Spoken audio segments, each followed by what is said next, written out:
Well, hello, Gypsies. On the behalf of the Gypsy Nurse team, we want to take a moment to say thank you for all that you do. We know this is an incredible, difficult time for healthcare workers across the United States, particularly for travel nurses and their families.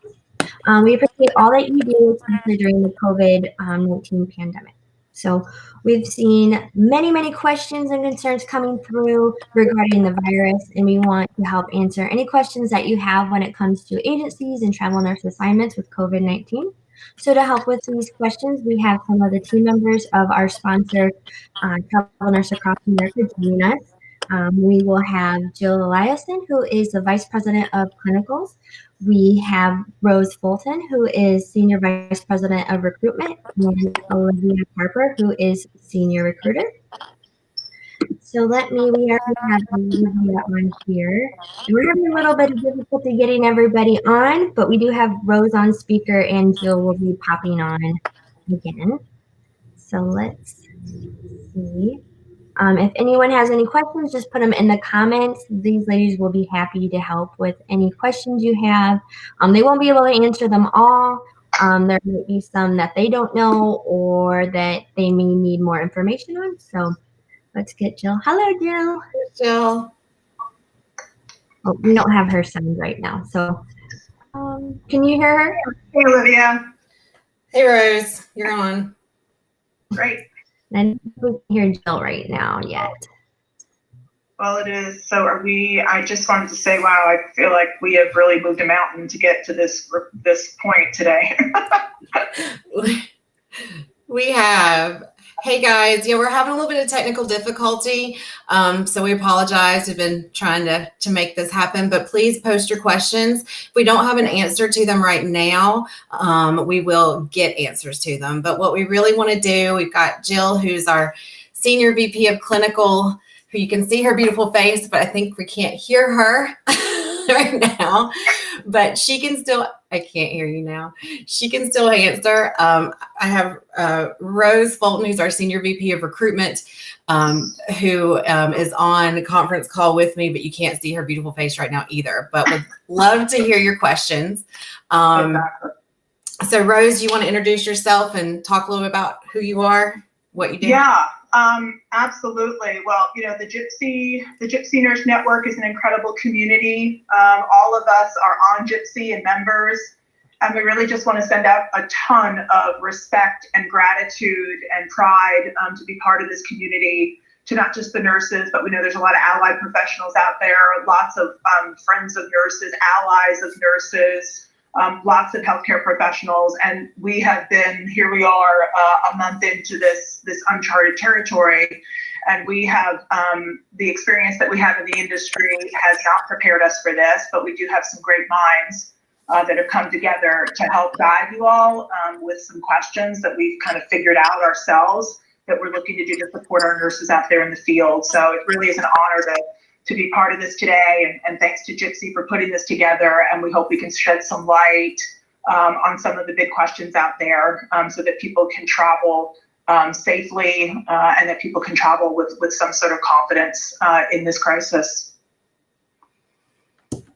Yeah, I think Jill's back on now. I speak for Rose. I've been a recruiter for about 14 years, 14 years actually next week. And I've worked with smaller and larger companies. I've never seen anything like this in my career, and to see the response from nurses, from all healthcare professionals, people willing to just do whatever they can to help has been pretty amazing. So, Jill, can you talk? Oh, we still can't hear you. Well, if you have clinical questions, please type them in there and we'll get some responses to you. I don't have any questions coming in yet, so I'm just going to talk a little bit about, Rose and I'll talk a little bit about some of the things that we've been hearing from our nurses and some of the common questions that we've heard. So one thing we're talking about today is a lot of nurses want to know, how can I help? What can I do? Where can I go? Clinically, and this is something that Jill can talk on more, we're going to keep you in your skill set, but we love that you want to be extra set of helping hands if needed. So that is something that we can talk to you about. We definitely have crisis jobs all over the country. There are certain areas that we have more than others. We're seeing a large amount of crisis jobs in the Northeast, in New York, in New Jersey, Massachusetts, as well as other parts of the country like Washington, starting to see some in Louisiana. Let's see. Sorry, I'm new to this, so I'm looking at questions. Yeah, and I think too, Olivia, is that all agencies, there are so many great agencies out there, and we're part of a fraternity of agencies. So we're all doing our best, because we get calls, as you can imagine, from our clients, facilities all over the country that are desperate for clinicians. So we're all unified, and we're doing our best to navigate through a lot of these uncharted waters together, so that we want to be able to just also, for those of you who are loyal to an agency, those of you who may be looking to travel for the first time, we want to be able to give you some insight onto what kinds of questions, help define some things of what's a crisis rate, what's a rapid response rate, what we're seeing in the market in terms of what nurses are being asked to do, and what some of the turnaround time is. So Olivia, if we don't have questions yet, can we talk about that? Where are some of the specialties coming up, and then that are needed, and what is sort of the time that the facilities want these nurses to be able to start? Yeah, so that's a great question. So we know, there's a lot of uncertainty right now. All the hospitals are really looking for people for these COVID jobs and crisis jobs to start in the next week, 2 weeks max. So a lot of the jobs you're seeing, they're really needing that quick response time. There are some things when it comes to licensing, there's some different things in place. So if you don't have a license in that state, that doesn't mean that you can't take a job there, and your recruiter can help guide you through that. A lot of the specialties, ICU, right now, it's all about vents. If you can manage a vent, if you have that experience with the vent, that is the biggest need that I'm seeing as a recruiter, is hospitals need nurses that can manage their vented patients. We are still seeing, hospitals needing tele and med surg as well, but the vent's really important right now for critical care. That has been it, is the vent experience. And I think that your recruiters that you're working with, if you're talking to a recruiter, they should be able to give you unit descriptions and job descriptions, so that there should be information coming to you around what the unit's going to be like, what the patient population is like. Mind you, it's changing. But I think that it's important that that we are all doing our best to set up travel nurses for success, and that vent experience is so important. I think the licensure piece is big too, Olivia, because there's, remember, the facilities are going to determine what types of nurses they want. We are, in a way, the middleman on that one. So they tell us the experience level, they're telling us the licensure, what the requirements are, and then we're looking to fill. So I'm thinking too, Olivia, we've really seen some facilities open up around the 1-year nurse, and we've seen facilities now looking at nurses at that 10, 11 month of experience. So we've been seeing some of those orders come up too. And we've been utilizing our clinical team, so that we're really talking to that nurse, understanding her resume, understanding her work history, so that we can make a good fit. Because we want to make sure that our nurses are going in and that they are equipped to take care of these very, very sick patients. And we want to set them up for success. And we want to make sure that, although this is a crisis travel experience, we don't want our nurses to get in over their heads, and we want them to feel as successful as they possibly can going into these situations. So those are some of the things that we've been talking a lot about when it comes to facilities easing requirements, or the experience, or what types of nurses are needed. Any other questions out there for us? Yeah. Rachel? We've got some questions. It says, so this is one that I haven't, so there's a nurse that says, how much experience do you need to go to the hotspot locations? So in general, we look for a year of experience, but there are some hotspot locations, particularly in New Jersey, that will look at 10 months experience. So in that specialty, so if you have med surg, telemetry, especially critical care ICU, 10 months, it's something we could probably get you to those COVID assignments. We got some questions coming in, so let's look at some more. How hard is it to get licensed to help?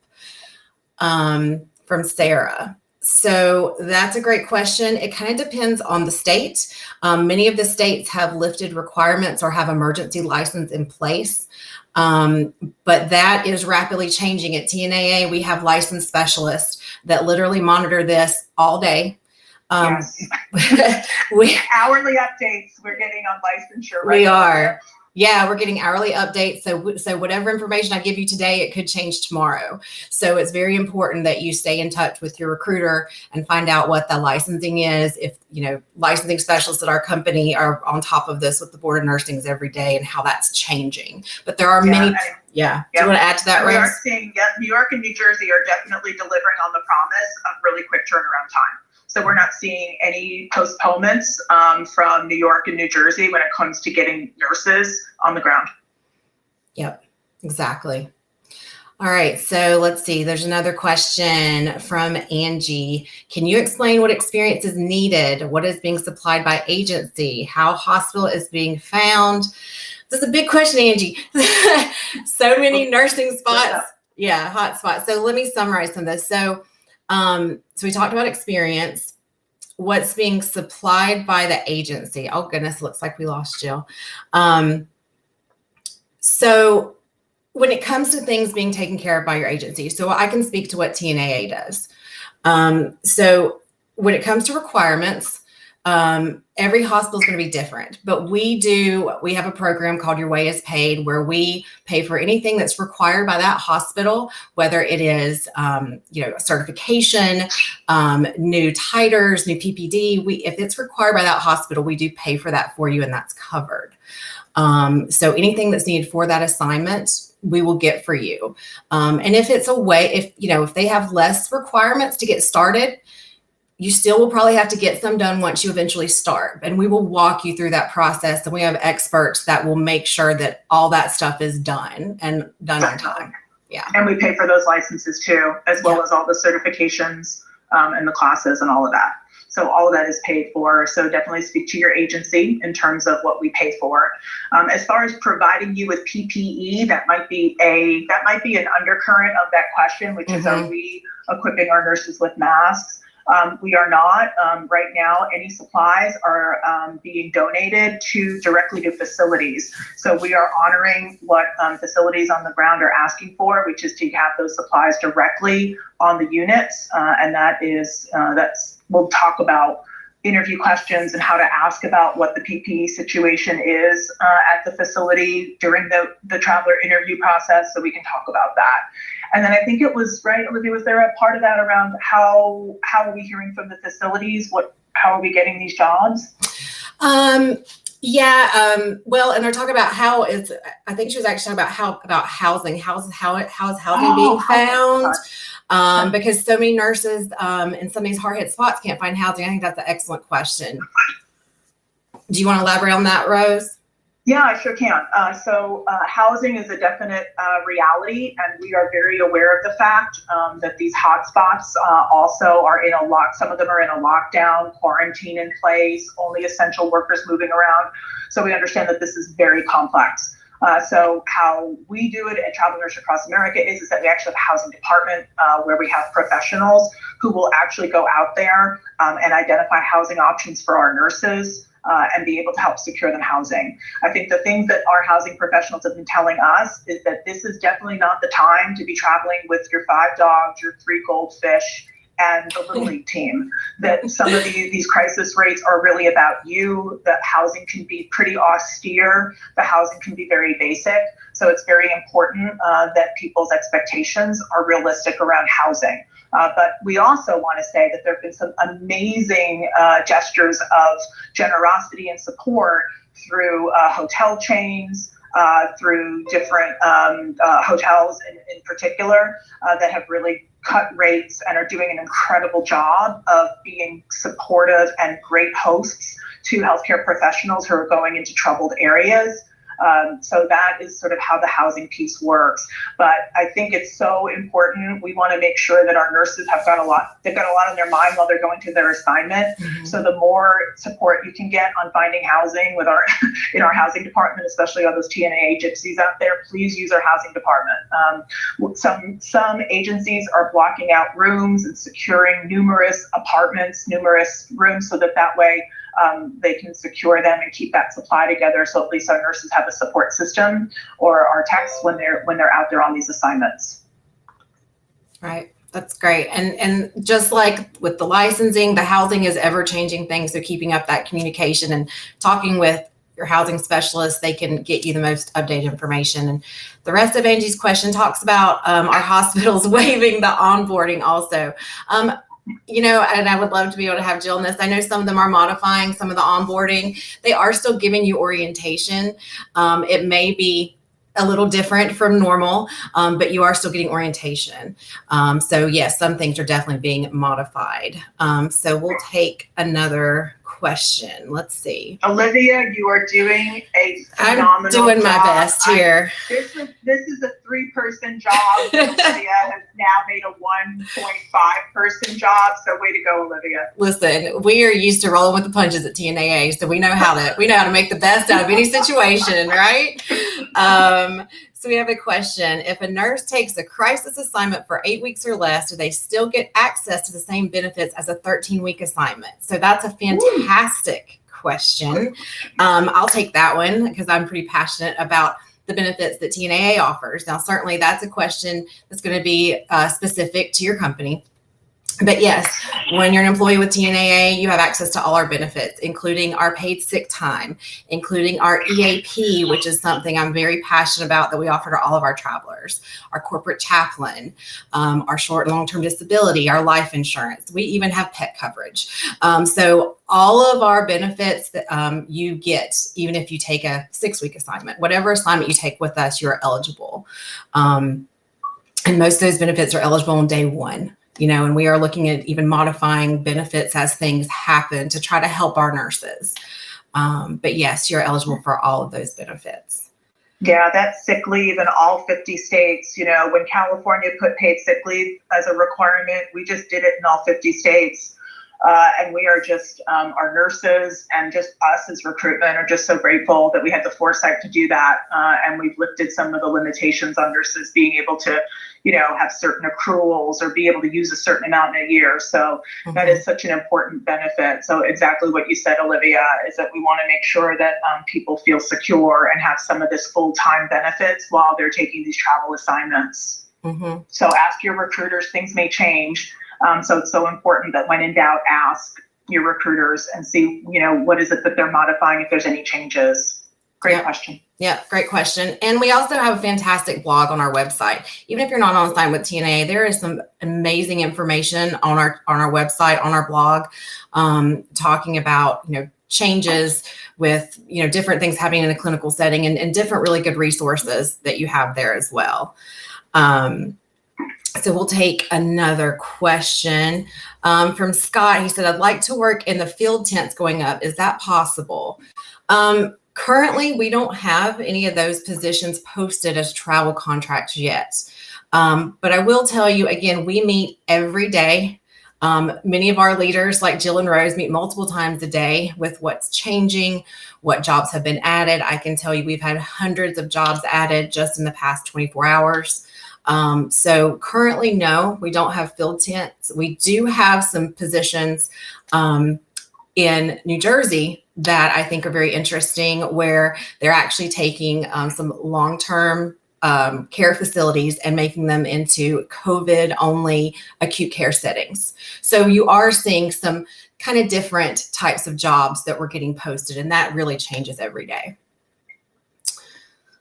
All right, let's see. That's a great question, though. Yeah. I mean, we should, Olivia, I'm thinking too, right? We should be asking about those field positions, because if there's a demand for that, or there's nurses who are interested in that, we'll definitely ask our contacts to see what those positions are like. And if we can secure them for travelers, boy, we'd love to, because we want to make sure that people are, having a great experience. And if that's something that motivates you to help, boy, we want to help make that happen for you as best as we can. Admire you for that question. Yeah, it's a great question.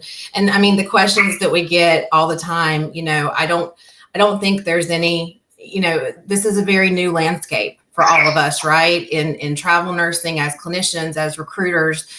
So, we're kind of in this together. A lot of times it's okay, well, what is happening? What has changed since yesterday? And is this something I can do? And if we don't know the answer, we'll find out. So let's see if we have some more questions. I'm doing the best Barbara Walters I can hear, or whoever.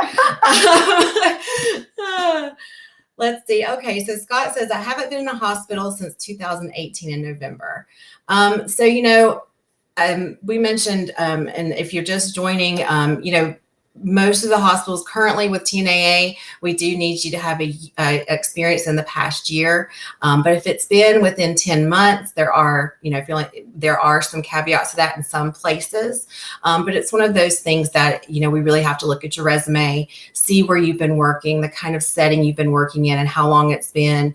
And our clinicians make that call, not me. I've been recruiting for a long time, but I'm not going to tell you where you can and can't work, but our directors of nursing can do that. And we have an incredible group of clinicians that back our nurses every day.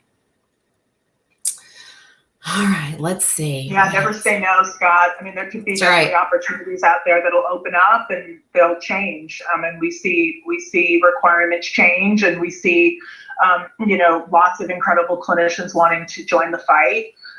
And we're doing all we can to facilitate that. And I do think that it is very inspiring to see people want to get back in. We've been talking to CRNAs, we've been talking to case managers, we've been talking to nurse practitioners, and our recruiters have just been amazed at the response we're getting, where people really want to help. It's incredibly inspiring to work in this right now for that specific reason. Mm-hmm. It is. We have a good question from Alicia, and Rose, I'm going to let you take this one. Sure. Since you have the most up-to-date info on this. What happens if a nurse gets exposed to COVID-19 while on assignment with TNAA? Yeah, that is a great question. On March 6th, we put out our communication around COVID. So we really wanted to do our best to get ahead of this as much as we possibly could.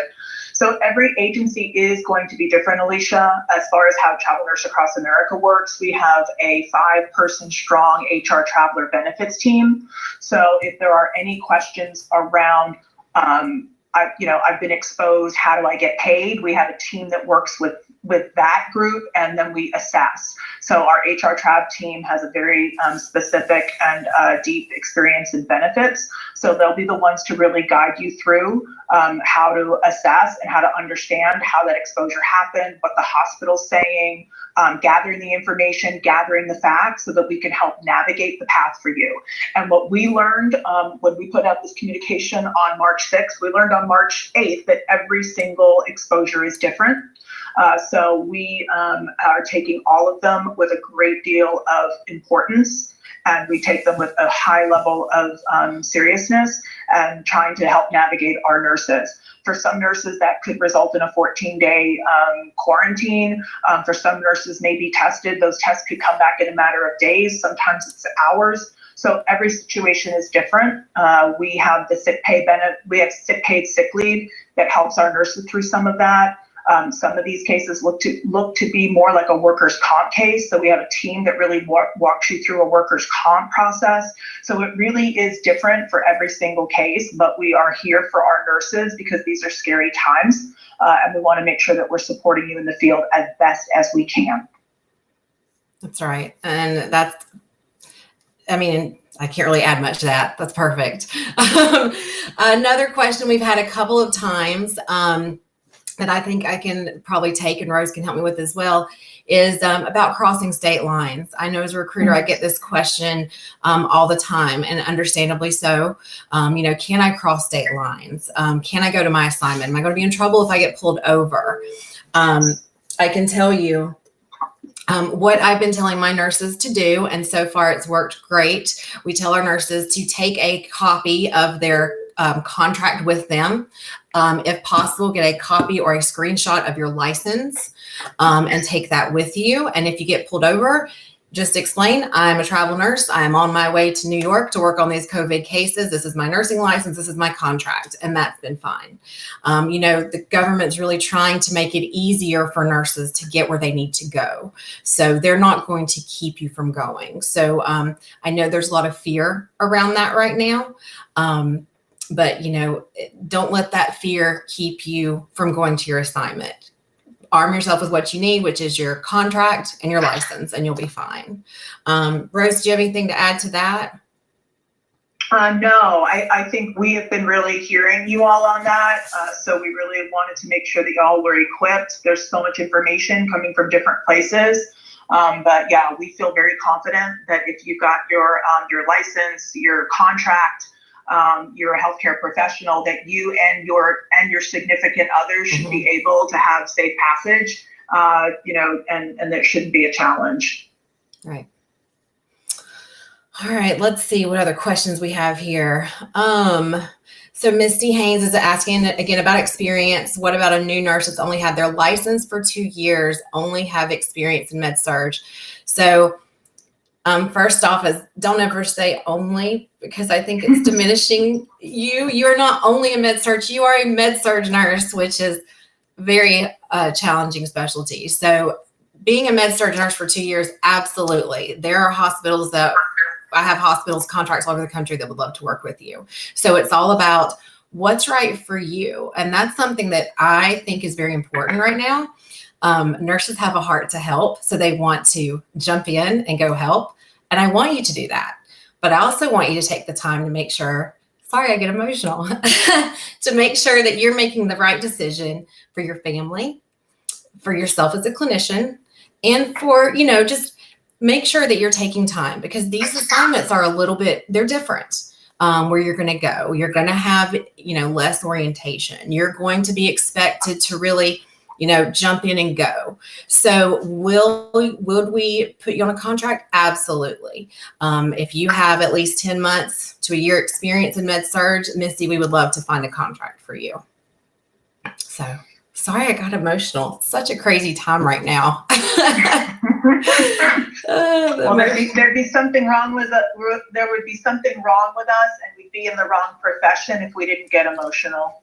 That's right. That's right. That's what I tell myself. Yeah. I've been doing this for a long time, and I love my nurses, to have those relationships and to have people just come out of the woodwork and say, you know what, Olivia, I've been in this perm job, but are you still at DNA? Yes, I am. Where can you put me? I've had that lately, and it's kind of, mind blowing. And we're getting new COVID jobs everywhere. We've been getting jobs in Oregon.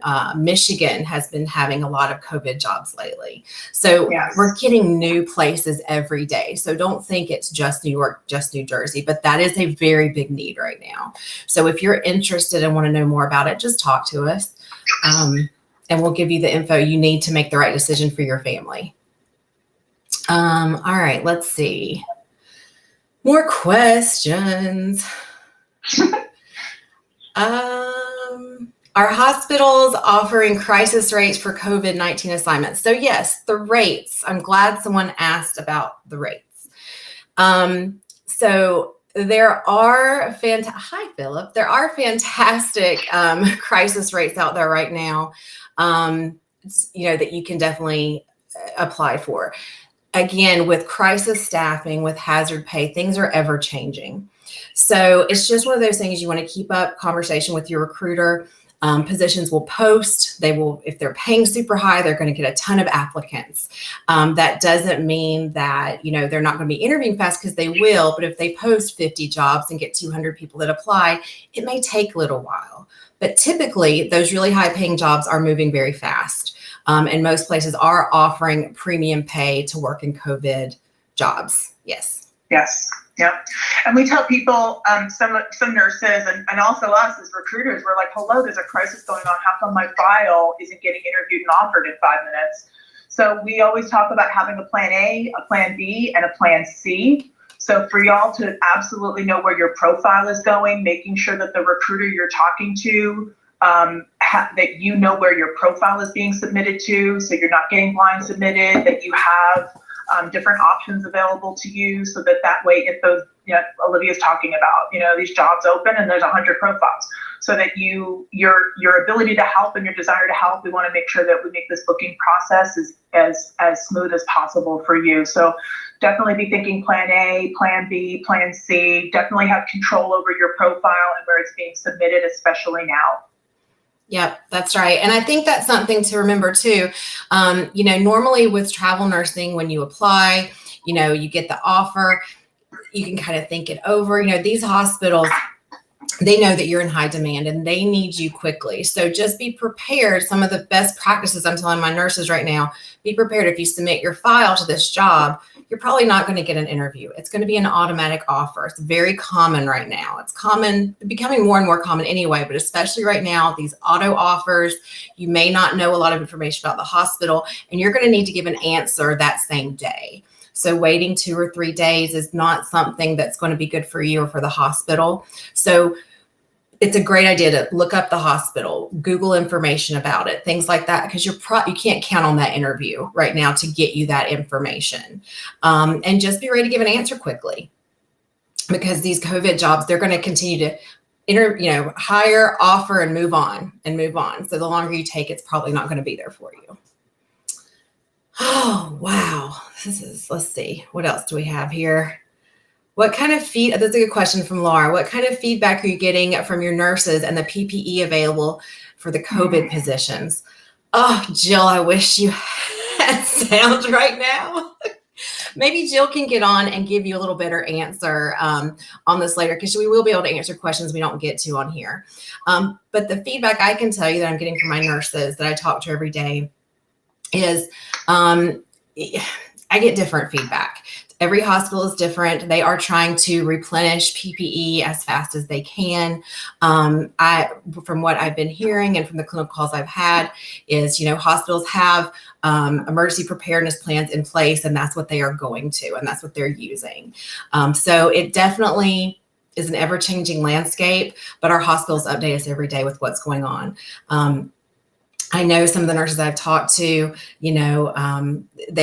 what they're telling me is, Olivia, I treat every patient as if they have COVID. I don't know if they have it or not, but I treat every patient as if they do. And using what they know and treating that patient as if they're sick is the best way they can protect themselves.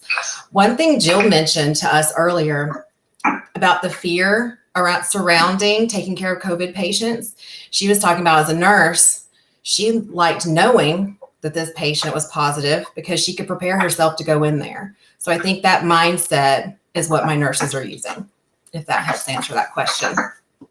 Yeah, that's a good point, Olivia. I mean, it's been all over the board, just in terms of the PPE. So we know how intense this is for y'all. And we have put together an interview tool on our blog. So when you're interviewing for COVID jobs, you know what questions to ask. But in this, at this time, I think it is absolutely your right. And as your advocates, for you guys to be asking this, in the interview before you look at different opportunities. Some facilities are using different coding, like they're green, they're red, they're yellow in terms of how much supply they have. So I think that facilities are actually understanding better how to describe that to nurses coming in. And we are hearing that supplies are hitting in different areas. We know that Washington was the first hotspot, and we have a lot of nurses in the great state of Washington. And now they have 10 days, our biggest client there has a 10-day supply of PPE. So that's going to differ. Everybody's definition of PPE is different, but those are such important questions to ask in the interview for sure. Mm-hmm. Yep. We have another question. How long are these COVID assignments? Most of the ones we're seeing are 8 weeks. At a minimum. We've had some 6 weeks come in, but most are 8 weeks. I've seen some that are 13 weeks. And this is also changing. There's a high likelihood of extensions with most of these assignments. So we have seen 13 weeks and seen 8 weeks. The shortest I've seen, I believe, is 6 weeks right now, at least with what we have had posted. Oh my goodness. Let's see. Right, we have a question from Erica. If there are no masks at the facility, how do we proceed without repercussions? Again, would love to have Jill on for this one, but what I would advise my nurse is talk to your charge nurse, talk to your manager. The biggest thing that I have my nurses do is call me and let me put you in touch with your clinical contact. So you are working at that hospital and you have clinicians there, your manager, charge nurse, but you also have a clinical person here at TNAA. So call me and I will put you in touch with your clinical person. They reach out to you as well, but if you don't remember who it is, we'll put you in touch with them and they can advise you what to do, clinician to clinician. And we have someone available 24/7. So if it's 3:00 in the morning and you don't have any PPE and your charge nurse isn't helping you, we have an after hours emergency line and we will get you some help. But that's a fantastic question. You need to get your company involved. Yeah. Great question. We've also been finding too that sometimes the information flow in these hospitals is not great. There's a lot of chaos. Mm-hmm. Sometimes, the hospital's communicating through maybe an email or some hospital type channel that the travelers don't have. So it's so important that we know about that because we've been actually able to help facilities and nurse leaders understand like, hey, your travelers aren't getting this information, or hey, you're not following your process.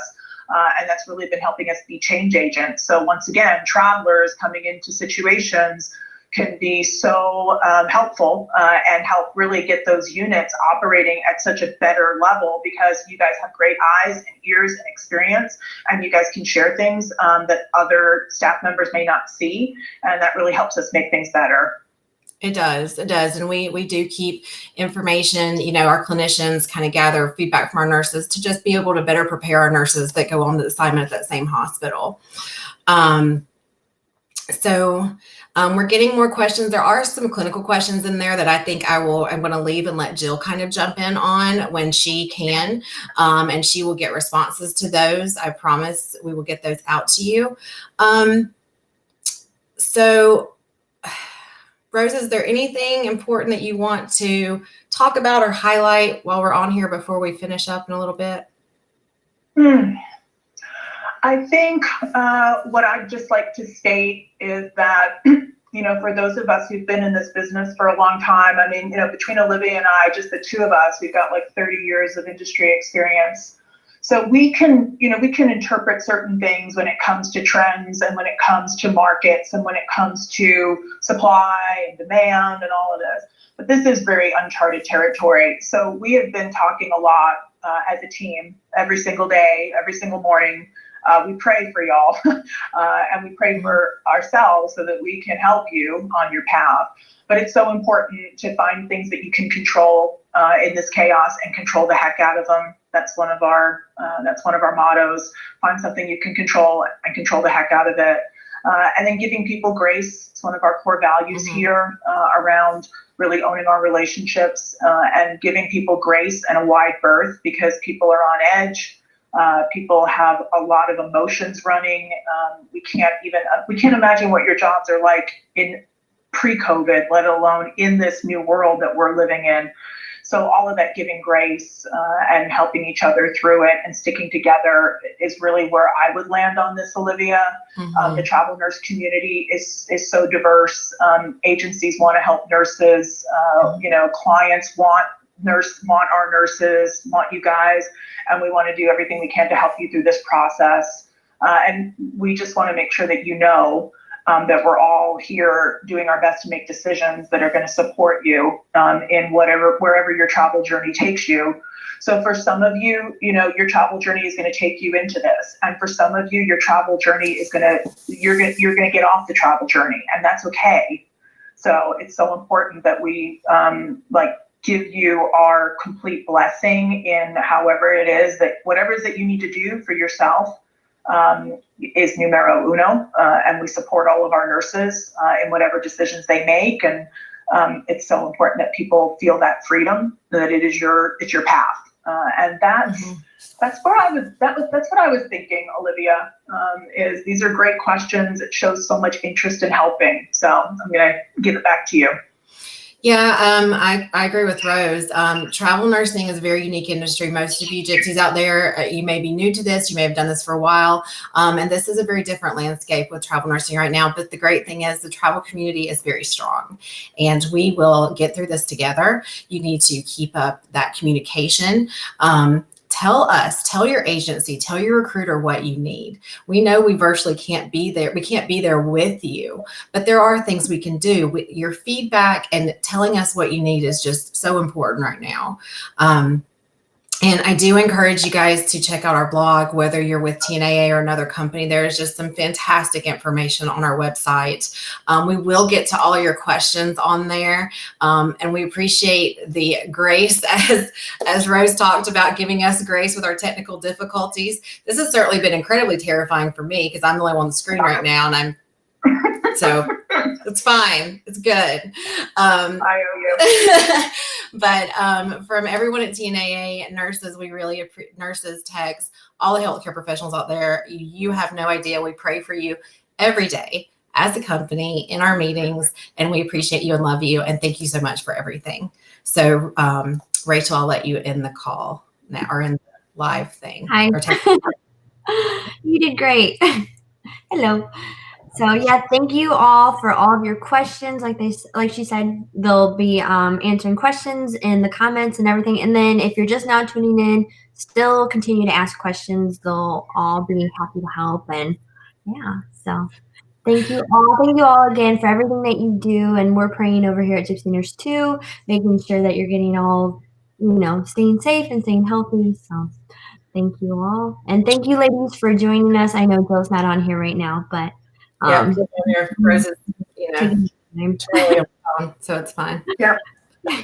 And thank you, Rose, and thank you both for getting on here and taking the time to answer these questions. I know you're getting, I think I cut out a little bit, but I know you guys are probably getting millions of phone calls every day. So thank you so much for taking, the time to talk to our community and answer those questions for us. All right. Thank you, Rachel. You're welcome. Thank you.